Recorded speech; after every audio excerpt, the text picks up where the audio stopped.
I'm Kevin Green, and I'm Chair of Sustainable Tucson's Zero Waste Working Group. If you're interested in joining our group, feel free to email me at kevin@sustainabletucson.org. Joy is a member of our group, and we're very pleased to have her tonight. Joy is a local artist who grew up in a small town in western Arizona. She received an AFA degree from Arizona Western College, then studied fine and commercial art at Pima Community College and the University of Arizona. She lives in Tucson, where her activities have included coordinating art exhibits, teaching a business class for visual artists, and offering private consultations and workshops for artists. Currently, Joy focuses her energies on sustainable projects, and she specializes in desert composting techniques and water conservation. So I'm going to turn it over to Joy, but I'd like to ask if you could hold your questions until the end of the presentation, but feel free to put a question in the chat box, and we will get to it. Okay, I'm on, I guess. Is there a button I should push? Push the share screen.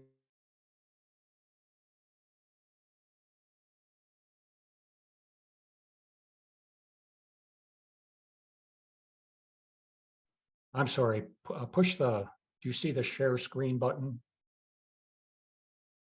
You're muted.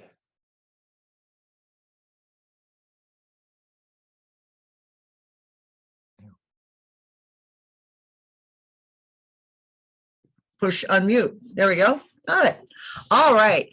I'm Joy Holdred, and I want to thank Sustainable Tucson for having me talk tonight. And also I want to thank Paul Scott, who does my technical work and puts up with my hysterics around technology, and Kevin Green, who came over and talked to me and is my backup if my technology fails, and also my best friend Jim, who contributes fluids to my composting. I'll discuss that later.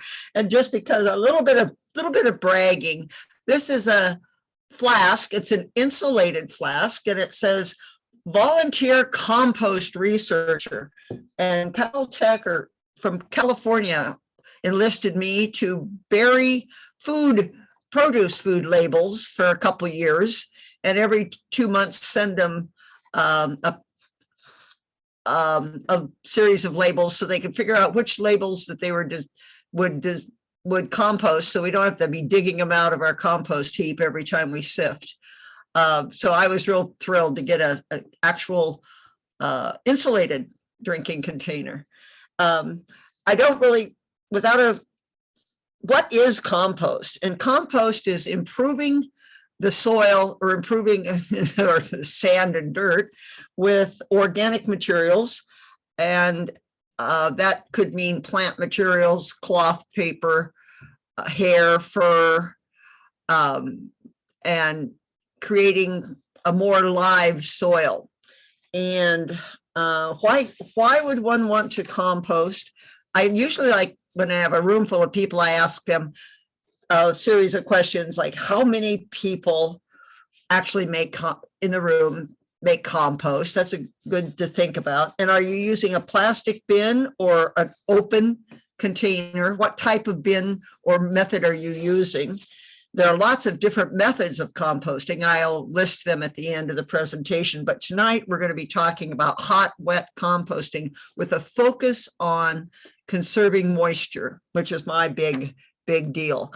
What I love about composting is it keeps food scraps, garden scraps, yard scraps. It keeps things, and old linens, it keeps them out of the landfill, and it reduces the amount of stuff moldering away, creating methane, and it creates wonderful soil, which the desert is starving for good organic soil for growing. And also, if we all do a little bit more landscaping with native plants with good soil, we can reduce urban heating, which is great. And when we're not throwing this away, there's less petrol used to haul it away. It's just better. I just believe in it. And I believe in sustaining live soil. When you're making your own compost, it's live soil, which does not require additional fertilizers. A few plants like extra feeding, and I'll discuss that too. But primarily the packaged, when you buy some of the packaged plastic bags of soil, it says sterilized, and that's for people who are germaphobes. And that requires, sterile soil requires fertilizers, and fertilizers, commercial fertilizers, all these materials are packaged up. They're shipped around with semis on the freeways, and then they sit sometimes in an air-conditioned place to sell. And it's just so much better to make your own and to be preserving the land, preserving these materials. And I actually feel that the native materials create, they just work better in the desert. That's a belief rather than my scientific thinking.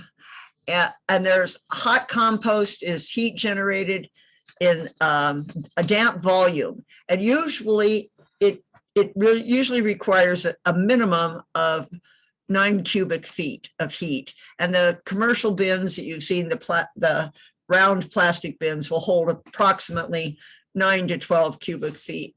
Cold composting is allowing the materials to decompose slowly without intervention. And in the desert, that can take years and years and years. We don't have the rain and the freezing as much as other environments have that would create composted materials out of the dried things that fall off trees and shrubs.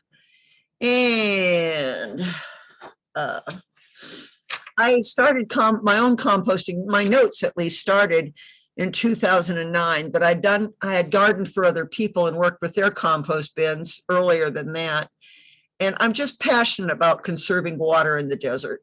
Even before I read Herbert's Dune series, and I became totally obsessive. I was raised in the desert. I just feel that using water out of the hose, it's chlorinated.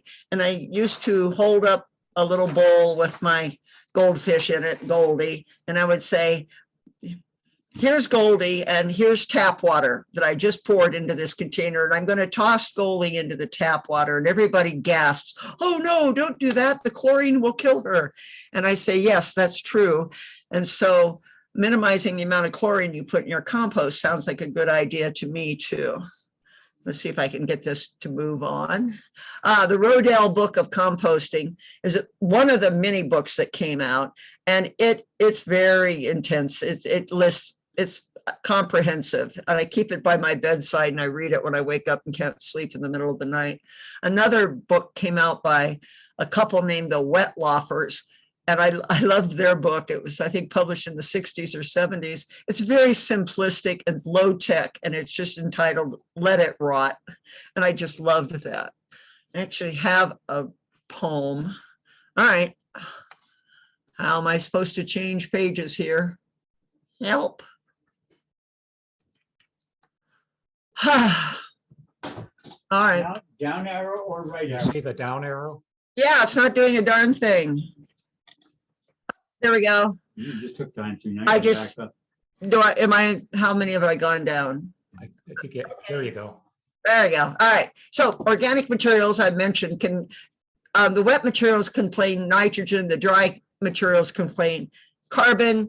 The wet is fresh plant trimmings. Avoid oleander, it's poisonous. Weeds, vegetable waste, chicken manures, and dry is a lot more generalized. Dry is anything that's dried out. So if you've cut a bunch of trimmings in your yard and let them sit for 2 or 3 days in the summer, they've changed from being green materials to brown materials or dry materials. Dried weeds, paper, cardboard, hair, worn out natural fiber, clothes, towels, sheets, dry chicken, dry manures, feathers, leftover chunks from the last compost sifting, and just avoid oleander. And natural activators. The compost sometimes needs a little bit of a boost. And the best activator is just some old stuff, old compost from a previous planting, or a little bit of extra soil from your garden. Manure, chicken scratch, dried blood. Most of us don't have a source of that. Older compost, rich soil, urine from healthy people. Do consider medications that folks take. Urine actually diluted 10 times, 10 parts water, 1 part urine, has actually been used from time immemorial as a fertilizer. Yay. And using urine for compost moisture. The Watershed Management Group estimates that not flushing urine for each person saves up to 10 gallons of water daily. And that's a lot of water over the years. And I have heard that up to 30% of the electricity used in Arizona is used for pumping water uphill for personal use or agricultural use, pumping water from here to there all over the place. And so when we're using tap water or hose water for the compost, we're using water that's been pumped and treated and chemicalized and not carbonated, but chlorinated. And it's much better to collect urine, and urine contains many ingredients. When it comes out of your body, it's basically sterile unless you're sick. And it contains nitrogen, potassium, phosphorus. It's a natural activator. And so I pre-soak all of my brown materials before I load them up into the compost bin. And even if your materials are all soaking wet and go into that compost bin, all the dry materials have been soaked for a day or two and they go in, the hot process will dry them out. I try not to be disappointed when I dig through my compost and see that it's very dry in the middle. Or hot, for it's gotten hot. Now my compost has a lot of mesquite in it.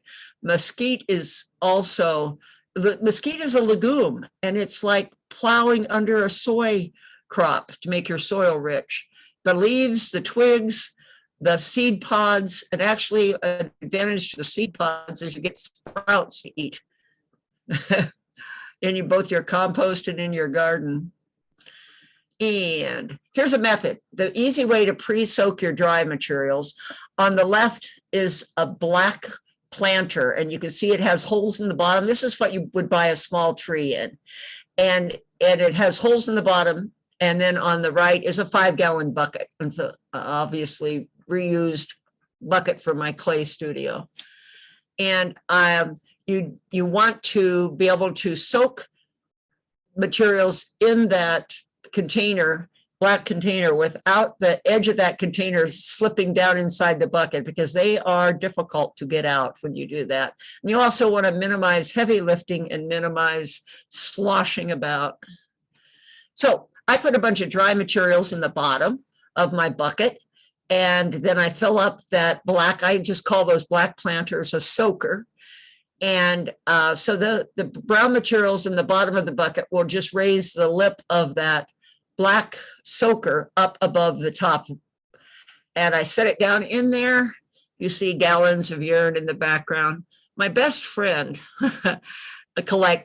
saves his urine and delivers it to me. And I'll wake up every so often, there'll be a couple gallons of urine on my porch, and I'll say, "Oh, look, honey, the urine fairy came."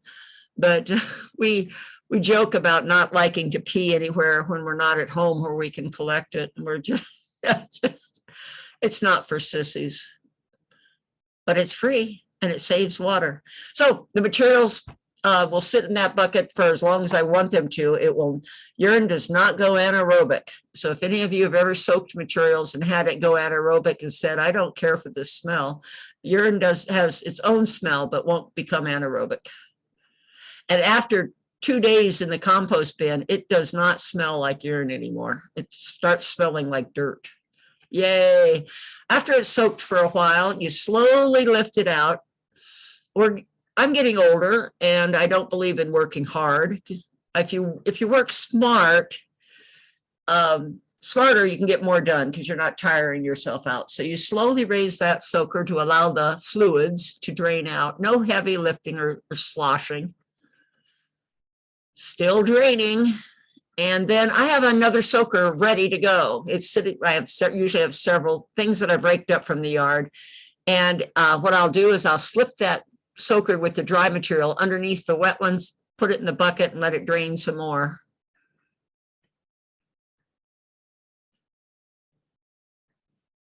And then after it stopped dripping, I will dump it into my compost bin, still dripping. There we go. And you can see fresh weeds in the compost. And I believe that's mallow that's edible.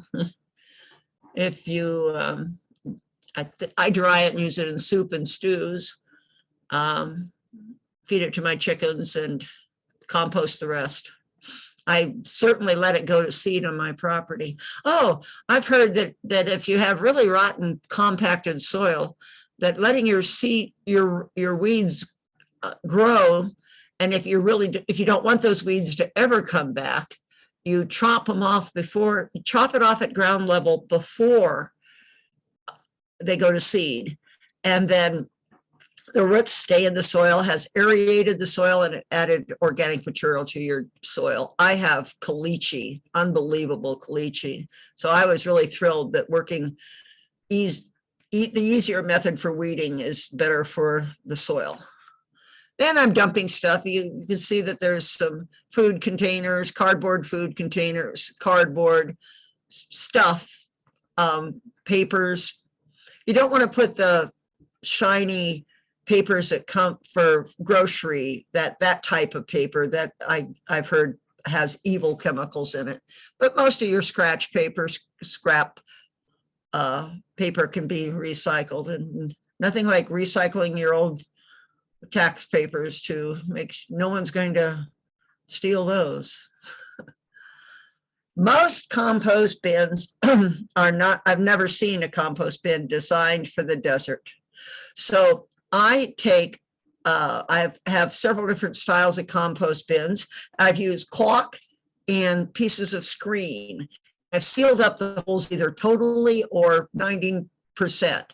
And then most of these, the big black bins that I have, I cover with canvas and I paint them. Originally, I painted them green, but now I've repainted them to match the block work. So they look more decorative, less intrusive.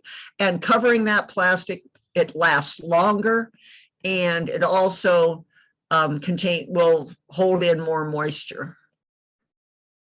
And this was the old, when I first starting back in about 16 on this new property. These are a couple bins, and after they went through the heat cycle, or I would just compost and make a collar and make them increase the height quite a bit.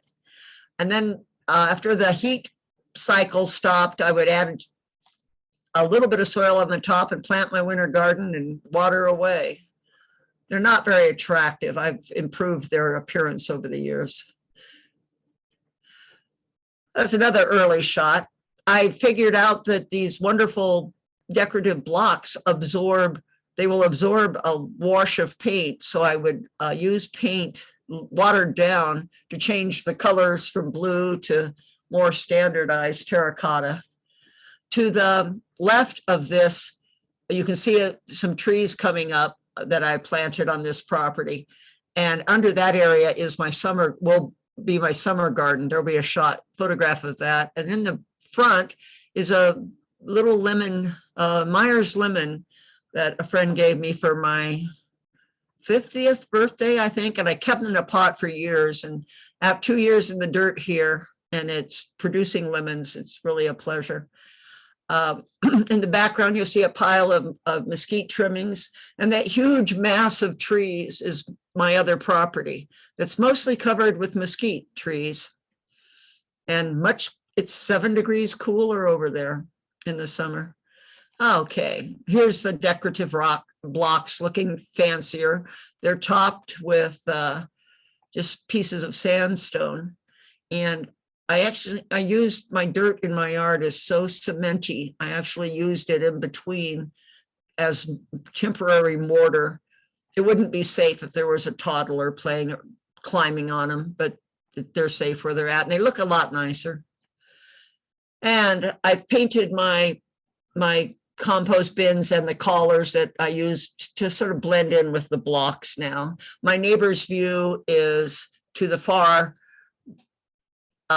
left of this and back a ways. So my neighbor just sees this big, pretty wall.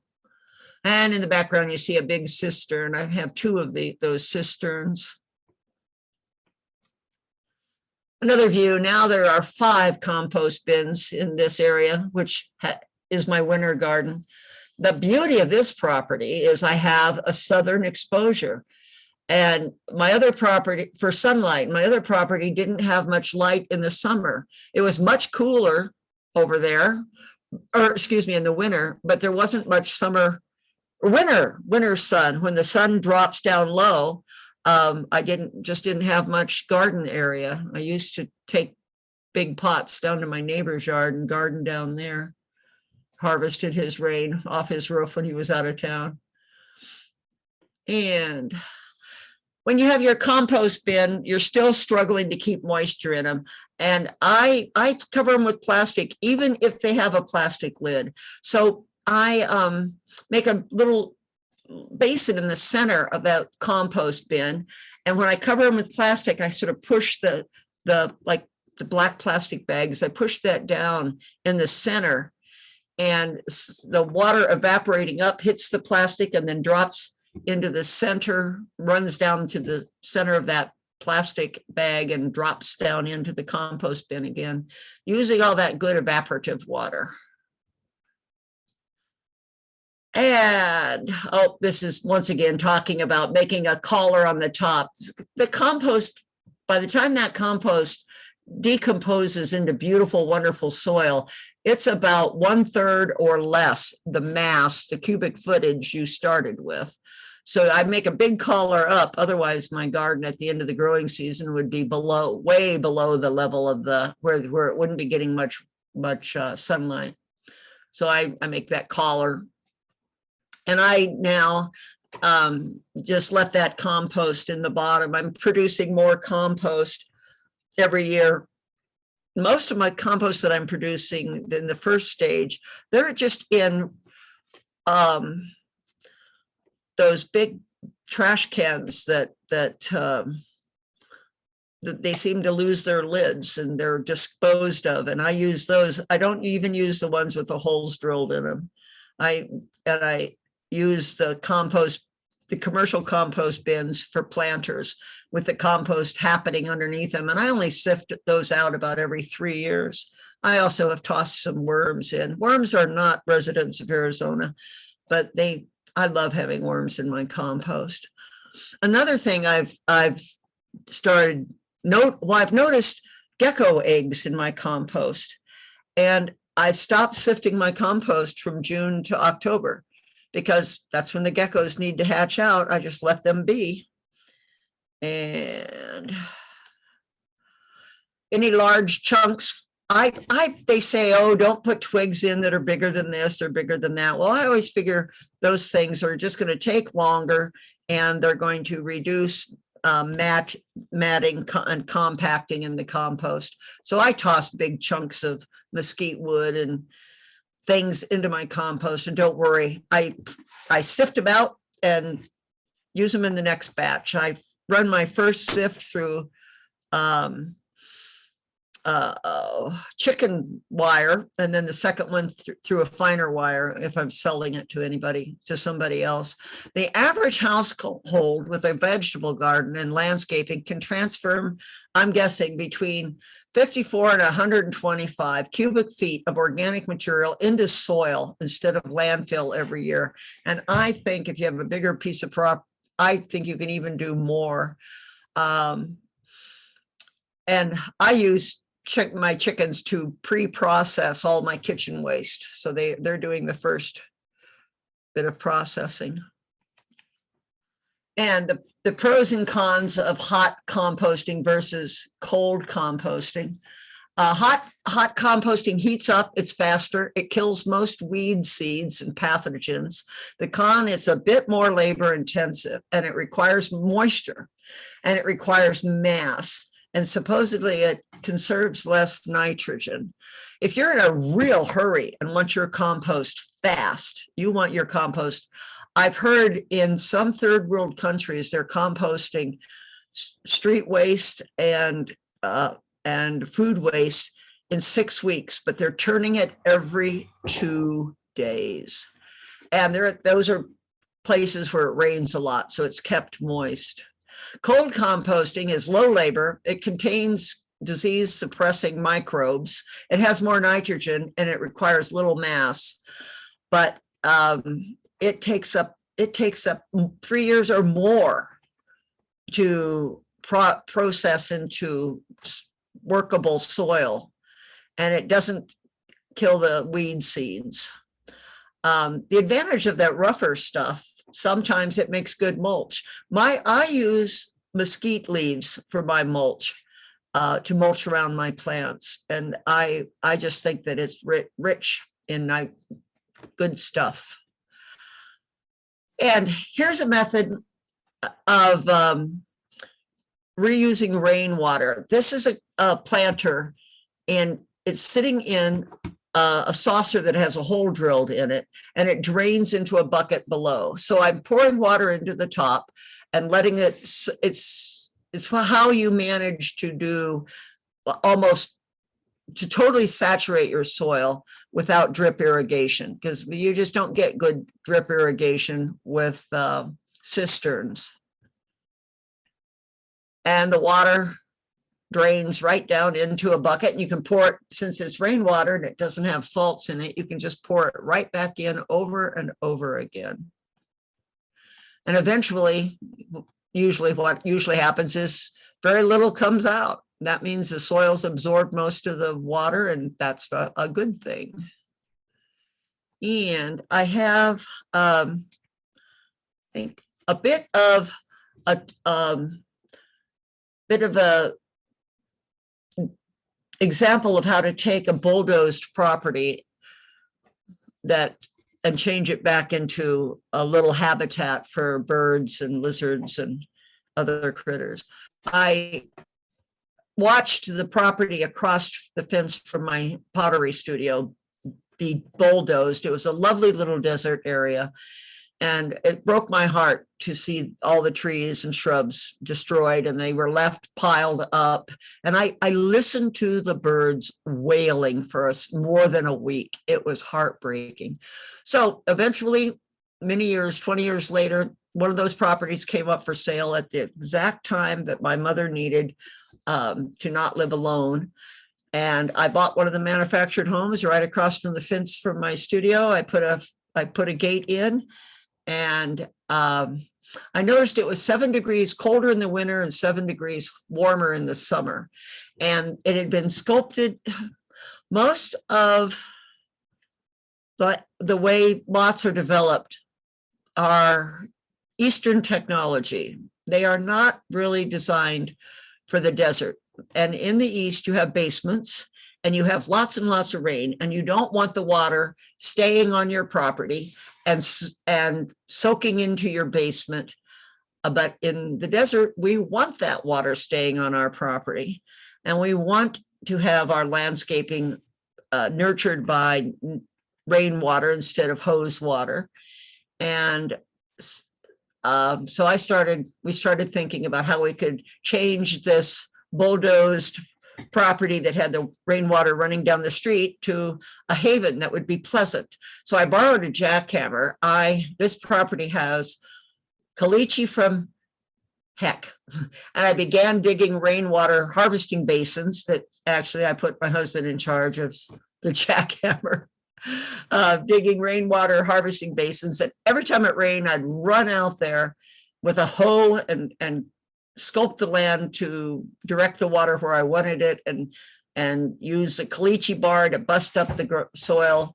And I used the excavated dirt to raise a front porch and a back porch that would accommodate a walker. And here's the area. This is pretty pathetic. This is the aerial view. You see nothing other than goat heads and Bermuda creeping in from the neighbor's yard. But the advantage is it's an east, along east-west. It has a minimal east and west exposure and a long southern exposure. And you see that little awning is only partial. And there haven't been a Google Earth aerial view over since I've done my landscaping. So 5 years later, I have rainwater harvesting basins with trees, shrubs, native grasses, cisterns that capture 3,000 gallons of water on the one property. And I have 3 rain barrels on the porch, as well as 3 more 55-gallon drums that catch the overflow from the cisterns and 1 from a shed. I have more coverage from my porches, an additional 100 square feet of shade. I extended the porch the entire length of the front, southern exposure. Before, I had over 7,341 square feet of heat absorbing caliche packed dirt, glaring dirt.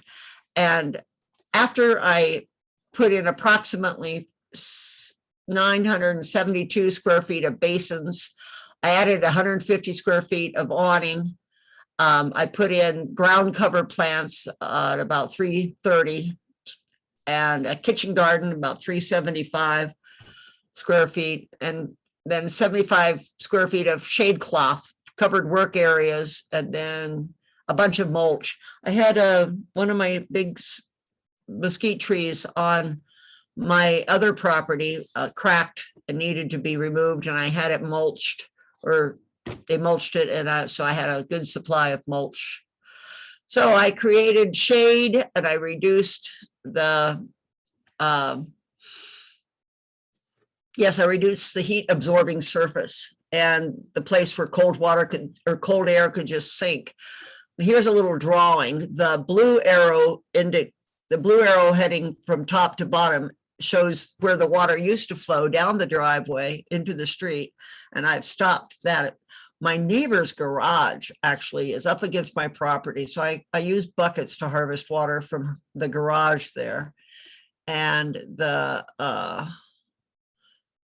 there's an outdoor bathtub and a shed with a rainwater barrel, little circle, that means a barrel, 3 barrels on the front, and then the gutters on the north and south side of the house drain into the big cisterns. And look at those beautiful little areas that are basins you can kind of walk through on little stone pathways, and they're shaded. And I sit out there, and every now and then a little bird lights on those trees, and I say, I did it for you, honey, I did it for you.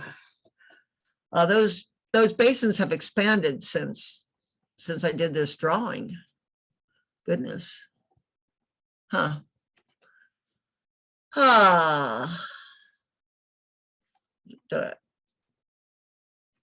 I think that's the end. If there's any questions or discussions, I'm ready to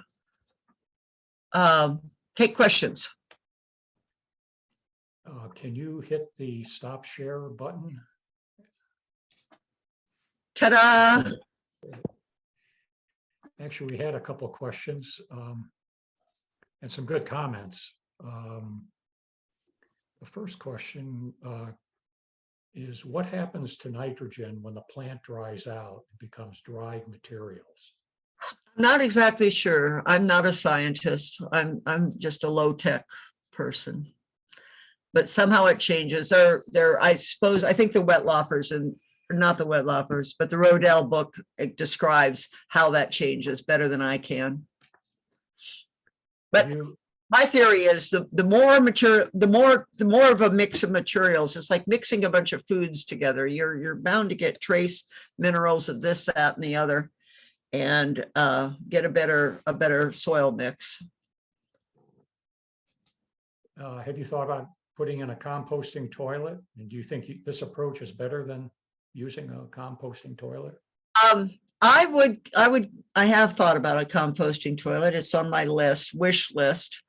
I don't think I would be enthusiastic about using a composting toilet for food production. I would probably use it for landscaping production. At this point, I'm producing more compost than I personally use. I'm selling the excess, but a composting toilet would be to decrease my guilt for flushing solids.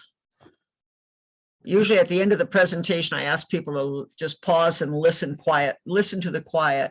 That's the sound of nobody flushing. That's a good sound. We had a question. Can you clarify what was on the last slide? Probably wish we had this question before you took your presentation down. I wish. I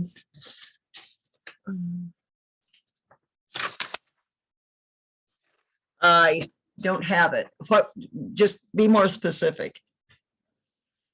Jana, do you want to chime in here with your question? Because I was taking pictures of the different slides and it just went faster than I can even take a picture. So I don't even know what was on it. Well, I will, my plan is to have most of this presentation on my website. I have a website called joyshappygarden.com, subtitled An Artist's Passive Aggressive Search for Sustainability. And it contrasts how you passively harvest water versus aggressive. Passive would be sculpting your land to catch the rain. Aggressive would be putting in cisterns. It's sort of a loose, fun little website. I'm hoping to have most of this information up on there, updated. It's an old website that I've neglected while I was doing parental caregiving. We had another question. Do you pay attention to the dry wet proportion in the pile, or do you just throw it all in? There are various recommendations but I just layer a little bit in. I layer it through that, sometimes you layer it and then you're getting a good mix. So I do try to have a mix of both wet and dry every time I layer a bunch of compost in. With mesquite, I think it's a lot more forgiving because it is like a legume and it's just like plowing. They say, I've heard people say it's like plowing under a crop of soybeans, what they do to enrich fields, agricultural fields that have been used up. Another question, are there small scale composting options for apartments if you don't own a property? Do you recommend worm composting for apartments? Some people have, you're right, I have a whole list of these other composting methods. Some people have used those. I've tried it and found that it's just so easy to kill worms. It really takes a lot of care to keep those worms happy. I've seen bins that are actually in the kitchen that have a cutting block on top. And I've also known there's also a method of just bagging it up, and that this is for people bagging it up and putting it in their basement if you have a basement, but just bagging it up in smaller quantities. One of the things that I do is I put that unfinished compost in the bottom of a large pot and put a little bit of soil on top. It will eventually compost. It takes longer when it's in small amounts. And I had a whole list of other methods of composting. Do you plant, another question came in, do you plant directly into the compost, or do you mix it with native or other soil? No, I use the sifted compost. There's terminology challenges. Some people just say compost for composted soil, and then other people will refer to compost or all those raw ingredients that you saw piled up in the huge bin. And I used to brag that my garden was all compost itself with no dirt or sand or no native dirt added to it. And then I was listening to a woman a couple of years ago on NPR talking about how the minerals are useful, the minerals from dirt. So for my own use, I add a little dirt. My other property has better dirt. The dirt here takes a jackhammer to break up, and it's mostly sandy. But I do that for myself. But if I share or sell it, I just give it pure and tell them to mix it with the dirt on their property. Millie pointed out that she had a bin of worms in her pantry, and worms overgrew. She had to thin them out frequently because they grew so well, Oh. and it did tend to get a little over wet despite holes at the top of the bin, and it did attract fruit flies. Uh-huh. That can be a challenge. Yes, a friend of mine is seriously vegan, but yet he has worms in his compost and he feeds them to his rescue tortoises. And I've often wondered how he managed that. Well, if anybody's got worms that are overgrowing and you need to thin them out and share them, you're going to have a lot of friends in the gardening community. And how do you get your finished compost out?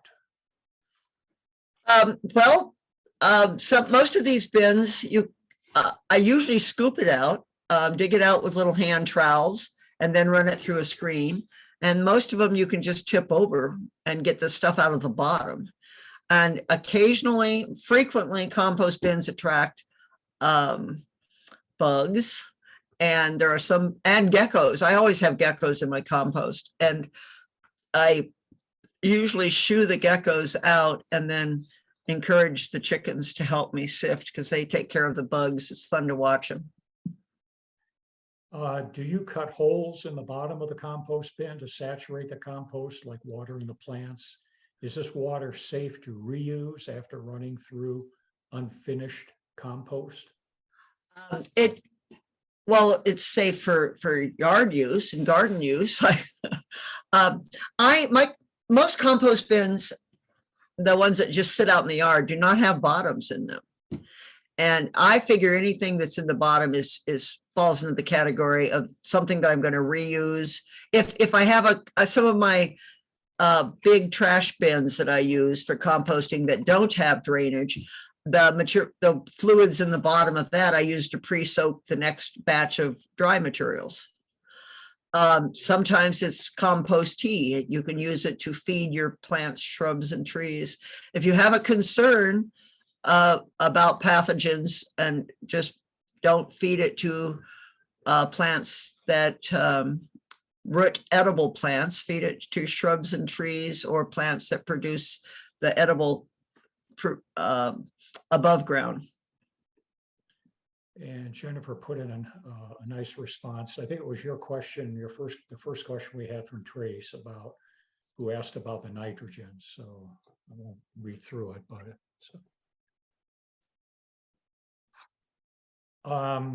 other questions from folks you want to, please feel free to raise your hand. Somebody said, Christine, do your compost bins attract mice and rats? That's a big concern. The more open compost bins will and have, and the enclosed compost bins generally don't. That's the ones I use. I'm not a big fan of the open pile. For that reason, pack rats love those open piles. Before the pandemic, you were doing workshops. Are you planning to restart?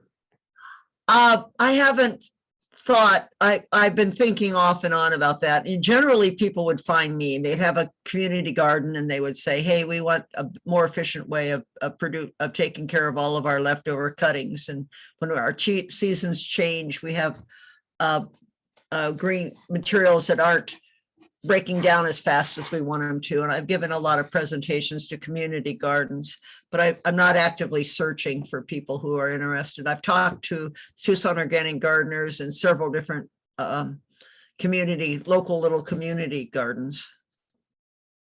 We have a question.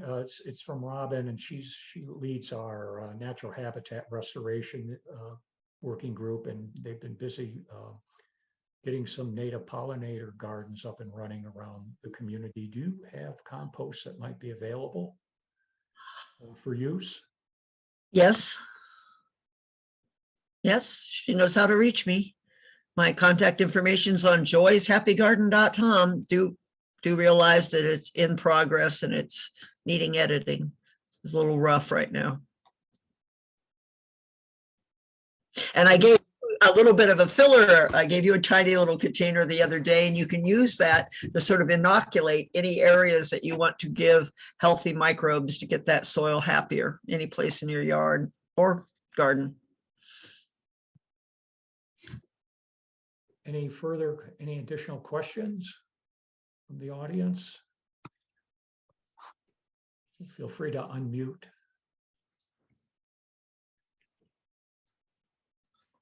All right. Well, thank you very much, Joy. It was very interesting, and I think most people have probably felt this is, a pretty have greater appreciation, and you provided some additional places where we can get information. Sounds like hopefully you'll be getting some workshops going again. Well, that would be fun. Also, you can also use gray water from your washing machine if you're using the low phosphates. You're using, the soaps that don't create extra problems, and if you're not washing diapers. Gray water from washing machines is great for adding to the compost too. Not everybody has the stomach for urine. It's great. And I just, the idea of using so much less water really excites me, and not producing methane for the landfills.